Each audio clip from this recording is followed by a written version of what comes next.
नमस्कार दोस्तों, मैं डॉक्टर स्वप्निल सागर जैन निरामय होम्योपैथी के अपने इस YouTube चैनल पर आप सभी का बहुत बहुत स्वागत करता हूं। दोस्तों, आज मैं आपसे बात करूंगा सीबोरेक डर्मेटाइटिस के बारे में। ये एक ऐसी कंडीशन है जिसके कारण बहुत सारे लोग परेशान रहते हैं, बहुत सारी दवाइयों का उपयोग करते हैं, बहुत सारे शैम्पूज का इस्तेमाल करते हैं, लेकिन उसके बाद भी वो ठीक नहीं हो पाते हैं और उस प्रॉब्लम से वो लगातार बहुत लंबे समय तक पीड़ित रहते हैं। तो आज मैं आपको सीबोरिक डर्मेटाइटिस की होम्योपैथिक दवाइयों के बारे में बताऊंगा, तो इस वीडियो को अंत तक जरूर देखते रहें। सबसे पहले हम बात करते हैं कि सीबोरिक डर्मेटाइटिस आखिर है क्या। बहुत सारे लोग इसको डैंड्रफ बोलते हैं, लेकिन मैं आपको बता दूं कि डैंड्रफ एक प्रकार का डर्मेटाइटिस है, लेकिन डैंड्रफ और सीबोरिक डर्मेटाइटिस एक ही हो, ये ऐसा नहीं होता है। सीबोरिक डर्मेटाइटिस का मतलब है कि जब हमारी स्काल्प की जो स्किन होती है, यानी कि हमारे सिर की जो स्किन होती है, उसमें इन्फ्लेमेशन आ जाता है। इन्फ्लेमेशन के साथ साथ उसमें से एक ग्रीसी फ्लूइड निकलने लगता है, वहां पर कुछ रैशेस पड़ने लगते हैं, वहां पर की जो स्काल्प की जो स्किन होती है वो झड़ने लगती है, फ्लैक्स निकलने लगते हैं वहां से। तब उस कंडीशन को सीबोरिक डर्मेटाइटिस कहा जाता है। सीबोरिक डर्मेटाइटिस स्काल्प के अलावा उन एरियाज में से भी हो सकता है जहां पर ऑयल ग्लैंड्स पाई जाती हैं, यानी कि जैसे हमारे आईब्रोज होते हैं, हमारी मॉस्टेचेस होती हैं, बियर्ड होती है, चेस्ट होती है, चेस्ट में जो बहुत सारे लोगों को डेंस जो है हेयर ग्रोथ वहां पर होती है, इन सारी जगहों से सीबोरिक डर्मेटाइटिस डेवलप हो सकता है। यदि हम देखें तो सीबोरिक डर्मेटाइटिस के जो केसेस होते हैं उनमें से बहुत सारे केसेस अपने आप ठीक हो जाते हैं, लेकिन बहुत सारे केसेस में होम्योपैथिक दवाइयों की जरूरत भी पड़ती है। एलोपैथिक दवाइयों से सीबोरिक डर्मेटाइटिस को ठीक नहीं किया जा सकता है। हालांकि कुछ एलोपैथिक दवाइयां ऐसी होती हैं जिनसे कुछ समय के लिए सीबोरिक डर्मेटाइटिस के जो सिम्टम्स होते हैं वो सप्रेस होने लगते हैं, लेकिन कुछ समय बाद जब हम दवाइयों को बंद कर देते हैं तो वो एक बार फिर से शरीर में उभर कर आ जाते हैं। जबकि होम्योपैथिक दवाइयों से हम सीबोरिक डर्मेटाइटिस को पूरी तरह से ठीक कर सकते हैं। अब यदि हम इसके सिम्टम्स की बात करते हैं कि इसके कौन कौन से सिम्टम्स होते हैं, तो इसमें सबसे इंपॉर्टेंट जो सिम्टम होता है वो होता है स्किन में होने वाला इन्फ्लेमेशन। यही जो सिम्टम होता है वो डैंड्रफ और सीबोरिक डर्मेटाइटिस को डिफरेंशिएट करने में हेल्प करता है, क्योंकि डैंड्रफ में स्किन में कभी भी इन्फ्लेमेशन नहीं होता है और सीबोरिक डर्मेटाइटिस में हमेशा स्काल्प की जो स्किन होगी उसमें इन्फ्लेमेशन हो जाएगा। इसके बाद दूसरा जो सिम्टम होता है वो होता है एक ग्रीजी फ्लूइड का सीक्रेट होना, यानी कि जो स्काल्प होता है या जहां पर भी सीबोरिक डर्मेटाइटिस हो जाता है वहां की जो स्किन होती है वहां से ऑयल ग्लैंड्स से बहुत ज्यादा एक्सेसिव मात्रा में सीक्रीशन होने लगता है। तीसरे नंबर पर इसका सिम्टम आता है कि जहां भी सीबोरिक डर्मेटाइटिस होता है स्किन के उस हिस्से में से कुछ फ्लैक्स निकलने लगते हैं, यानी कि स्किन वहां से झड़ने लगती है। कभी ये जो फ्लैक्स होते हैं ये व्हाइट कलर के होते हैं और कुछ कंडीशंस में ये येलो कलर के भी होते हैं। इसके अलावा अगला सिम्टम होता है जहां भी सीबोरिक डर्मेटाइटिस होता है, यानी कि आईब्रोज में या मॉस्टेचेस पर या बियर्ड में या चेस्ट में या स्काल्प में, वहां पर बहुत ज्यादा इचिंग पेशेंट को होती है, बहुत ज्यादा रेडनेस डेवलप हो जाती है। कभी कभी सिवियर केसेस में नोज के इन हिस्सों में, यानी कि जो कॉर्नर्स होते हैं नोज के, यहां पर बहुत ज्यादा रेडनेस आ जाती है, ये पूरा हिस्सा रेड और इन्फ्लेम्ड हो जाता है। सामान्यतः यही जो सिम्टम्स होते हैं वो सीबोरिक डर्मेटाइटिस के होते हैं। यदि हम सीबोरिक डर्मेटाइटिस के कारणों की बात करें तो इसमें सबसे जो प्रमुख कारण होता है वो होती है एक फंगस जिसे मैलेसीजिया कहा जाता है। मैलेसीजिया के इन्फेक्शन के कारण ही ज्यादातर जो सीबोरिक डर्मेटाइटिस के केसेस होते हैं वो डेवलप होते हैं। इसके अलावा एक और कारण भी होता है, वो होता है किसी भी पेशेंट में उसका इम्यून रिस्पॉन्स जो होता है वो कम हो जाता है, यानी कि उसमें इम्यून रिस्पॉन्स करने की जो क्षमता होती है वो कम हो जाती है। इसके कारण भी कई सारे पेशेंट्स में सीबोरिक डर्मेटाइटिस देखने को मिलता है।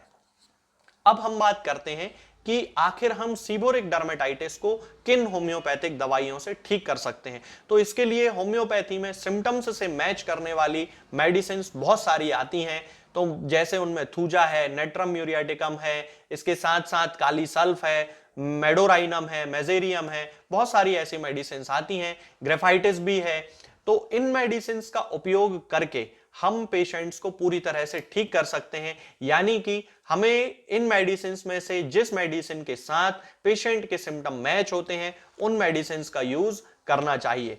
अब मैं आपको बताता हूं एक ऐसे कॉम्बिनेशन के बारे में जिसका उपयोग हम सामान्यतः सभी तरह के सीबोरिक डर्मेटाइटिस के पेशेंट्स में कर सकते हैं और उसके हमें बहुत अच्छे रिजल्ट मिलते हैं। लेकिन उस कॉम्बिनेशन को बताने के पहले मैं आपको बताना चाहूंगा कि हमें सीबोरिक डर्मेटाइटिस को ठीक करने के लिए ना केवल दवाइयों की जरूरत पड़ती है बल्कि उसके साथ साथ हमें स्काल्प की और जहां भी सीबोरिक डर्मेटाइटिस हो रहा है उस हिस्से की बहुत साफ सफाई रखने की भी जरूरत होती है।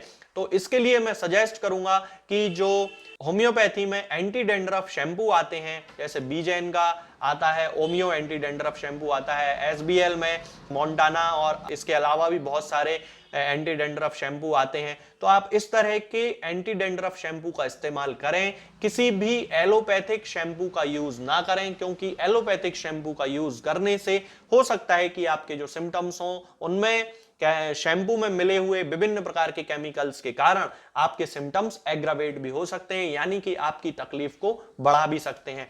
अब मैं आपको बताता हूं उस कॉम्बिनेशन के बारे में। इसमें सबसे इंपॉर्टेंट जो मेडिसिन है दोस्तों वो है मेजेरियम।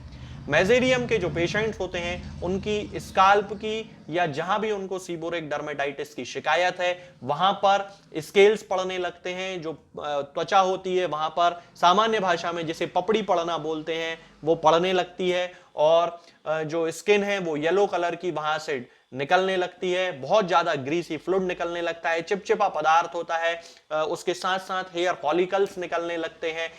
हमें सीबोरिक डर्मेटाइटिस के इस तरह के केसेस में हमेशा मेजेरियम 10 पोटेंसी में यूज करना है और हफ्ते में एक बार उसकी 4 बूंद टंग पे डायरेक्ट रख लेना है और इसको 1 महीने तक यूज करना है, यानी कि महीने में केवल 4 बार आपको इसका इस्तेमाल करना है। इसके बाद जो अगली मेडिसिन है उनका हमें कंटिन्यू इस्तेमाल करना है, हर दिन इस्तेमाल करना है, और वो मेडिसिन है ओलिएंडर। ओलिएंडर एक बहुत अच्छी होम्योपैथिक मेडिसिन है और जिसका खास सिम्टम है कि ये जो पेशेंट होता है ये जब भी कोई खाना खाता है या बीज वाले पदार्थ जैसे जिनमें सीड्स होते हैं, जैसे अमरूद हो सकता है या टमाटर हो सकता है या कोई बहुत सारे उसका जो ऐसे पदार्थ होते हैं जो उसकी बॉडी डाइजेस्ट नहीं कर पाती है, तो उसका जो स्टूल होता है उसमें ये सारे पदार्थ अनडाइजेस्टेड ही निकल जाते हैं। ये ओलिएंडर का एक बहुत खास सिम्टम होता है। इसके साथ ही सीबोरिक डर्मेटाइटिस के केसेस में हमें ओलिएंडर 30 पोटेंसी में यूज करना है, क्योंकि इसके जो केसेस होते हैं उसमें इचिंग बहुत ज्यादा होती है, स्काल्प बहुत ज्यादा ग्रीजी हो जाता है और उसमें से फ्लैक्स निकलने लगते हैं। और इसके बाद जो अगली मेडिसिन हमें यूज करना है दोस्तों वो है काली सल्फ। काली सल्फ हमें 30 पोटेंसी में ही यूज करना है और इसकी 2-2 बूंद दिन में 4 बार सुबह दोपहर शाम रात डायरेक्ट टंग पे भी रख सकते हैं और 1 चम्मच पानी में मिलाकर भी पी सकते हैं। इसी प्रकार ओलिएंडर 30 को भी 2-2 बूंद दिन में 4 बार हमें लेना है, डायरेक्ट टंग पे भी रख सकते हैं या फिर 1 चम्मच या 2 चम्मच पानी में मिलाकर भी इसका यूज कर सकते हैं। तो इन तीनों मेडिसिन का हमें यूज करना है, यानी कि मेजेरियम का हमें वीकली यूज करना है, ओलिएंडर और काली सल्फ को हमें हर दिन लेना है, दिन में 4 बार, और 1 महीने तक शुरुआती अवस्था में हमें इसके सिम्टम्स में जो भी चेंज आते हैं वो देखना है, और 1 महीने बाद हमें इन मेडिसिन की पोटेंसीज को चेंज भी करना पड़ सकता है या फिर हो सकता है कि हमें चेंज करने की जरूरत ना पड़े। तो दोस्तों आज के लिए फिलहाल इतना ही। सीबोरिक डर्मेटाइटिस के केस में आप इन दवाइयों का इस्तेमाल जरूर करें। आगे के वीडियोस में हम बात करेंगे कुछ और नई बीमारियों और उनकी होम्योपैथिक दवाओं के बारे में। तब तक के लिए जय हिंद, जय भारत। दोस्तों, होम्योपैथिक दवाओं को खाने का सबसे अच्छा तरीका होता है कि हम हमेशा खाली पेट इन दवाओं को खाएं। जिन दवाओं को दिन में केवल एक बार खाना है उन्हें सुबह खाली पेट खा लेना चाहिए, मुंह में अच्छे से कुल्ला करके, गार्गल्स करके मुंह को साफ कर लेना चाहिए और उसके बाद हमें होम्योपैथिक दवाई खा लेना चाहिए। जिन दवाओं को दिन में 2 बार या 3 बार या 4 बार खाना होता है उन दवाओं को खाली पेट खाने का मतलब होता है कि हम उन दवाओं को खाने के लगभग आधे घंटे पहले या फिर 2 से ढाई घंटे बाद ही खाएं, और उस स्थिति में भी हमारे मुंह में किसी भी वस्तु का, किसी भी चीज का स्वाद नहीं होना चाहिए, ना ही हमारे मुंह में किसी भी चीज की गंध होना चाहिए। जिससे कि ये होम्योपैथिक दवाएं हमारे शरीर पर बहुत अच्छे तरीके से काम कर सकती हैं। तो हमें हमेशा ये ध्यान रखना है कि जब भी हम होम्योपैथिक दवा खाएं, हमेशा खाली पेट खाएं और हमारे मुंह में किसी भी चीज का स्वाद या किसी भी चीज